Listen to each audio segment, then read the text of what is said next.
Ça record, bonjour, bon matin. J'avoue que je fais cette vidéo-là, ça me tente plus ou moins de le faire, mais je le fais quand même. Vous allez voir que j'essaie d'expliquer, de poursuivre mon explication, mais la motivation est moins là.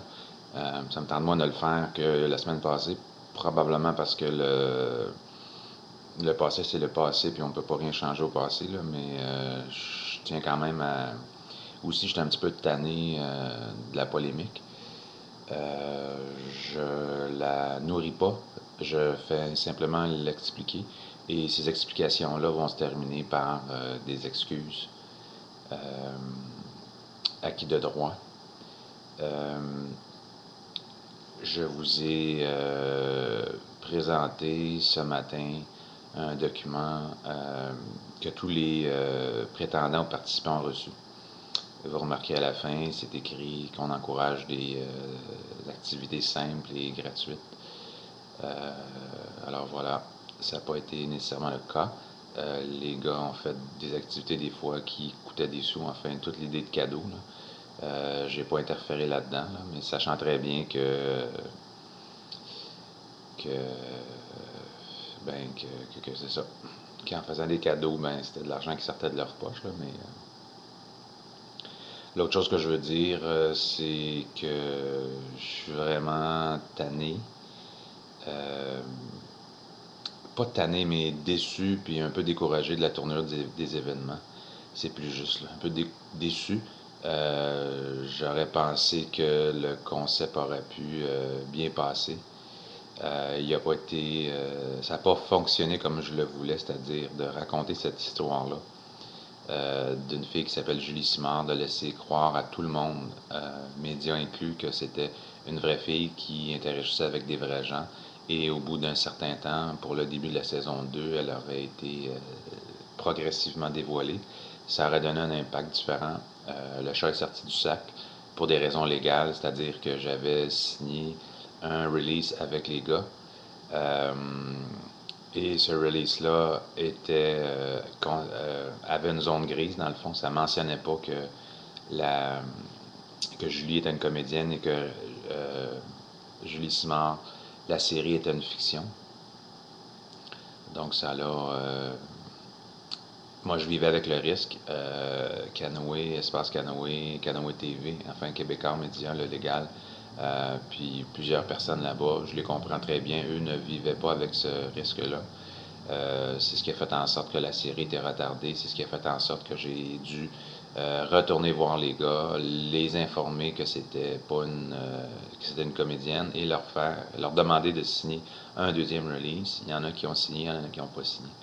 Fait que je dirais ce matin que c'est un projet, il n'est pas terminé, là, au contraire, on va le relancer dans les prochains jours. C'est juste que le projet n'a pas tourné comme de la manière qu'il aurait dû tourner. Euh, je pense qu'il y avait beaucoup d'audace là-dedans, puis en même temps, pas mal de naïveté. Euh, mais en même temps, il y avait une volonté de faire des choses différentes avec les moyens du bord, parce que enfin, je vais vous en reparler dans les prochains posts. Encore une fois, si vous avez des questions, ne vous gênez pas. Euh, le but de ma démarche, encore une fois, je le répète, c'est de donner le plus d'informations possible pour que vous soyez en mesure vous-même de vous faire une opinion arrêtée euh, sur Julie Simard, réalité fiction. Euh, Dans le fond, c'était pas prévu au début, mais l'intention était, une fois que le concept est arrêté, c'était de faire vivre Julie Simard comme Lonely Girl 15 a vécu, en repoussant les limites, c'est-à-dire que Lonely Girl 15, elle restait virtuelle, c'est-à-dire que elle restait elle rencontrait pas personne. Fait qu'il y a beaucoup de gens pendant longtemps, des milliers de personnes qui ont cru à son histoire. Finalement, on a appris que c'était pas une vraie histoire, etc., etc.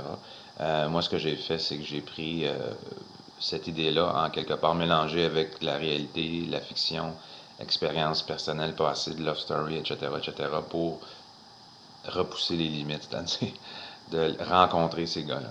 Fait que la démarche est la même, mais au lieu de rester virtuel, j'ai amené le virtuel réel. J'ai provoqué une rencontre et c'était peut-être maladroit.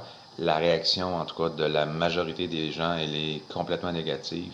Euh, Assassine, euh, dénonciatrice, et sauf, sauf quelques courriels que moi j'ai reçus qui comprennent la démarche, mais ça change rien que ça cause et ça a causé certaines controverses. Euh, voilà, c'est ce que j'avais à vous dire ce matin. Merci de m'avoir écouté pour ceux qui l'ont fait. Et je vais poursuivre mes posts dans les prochains jours.